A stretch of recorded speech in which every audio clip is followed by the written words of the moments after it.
See, when God says something in a life, we have to put it into practice. ದೇವರು ಏನೋ ಒಂದು ನಮ್ಮ ಜೀವನದಲ್ಲಿ ಹೇಳುವಾಗ ಅದನ್ನು ನಾವು ಕಾರ್ಯ ಸ್ವರೂಪಕ್ಕೆ ತರ್ಕೊಂಡು ಬರಬೇಕು. Don't talk anything bad about the servants of God.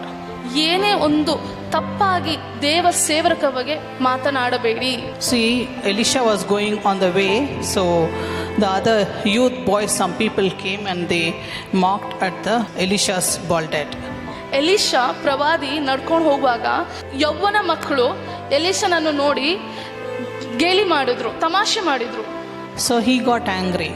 ಎಲಿಷನಿಗೆ ಕೋಪ ಬಂದಿತ್ತು. He cursed them. ಅವರಿಗೆ ಶಾಪ ಹಾಕಿದ್ರು. The bears came and attacked them.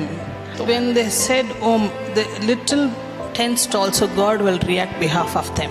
If somebody gives a prophet a glass of water, God will reward you for water. ಒಂದು ಪ್ರವಾದಿಗೆ ಒಂದು ಲೋಟ ನೀರು ಕೊಟ್ರೇನು ದೇವರು ಅದಕ್ಕಾಗಿ ನಿಮ್ಗೆ ಆಶೀರ್ವಾದ ಮಾಡ್ತಾರೆ.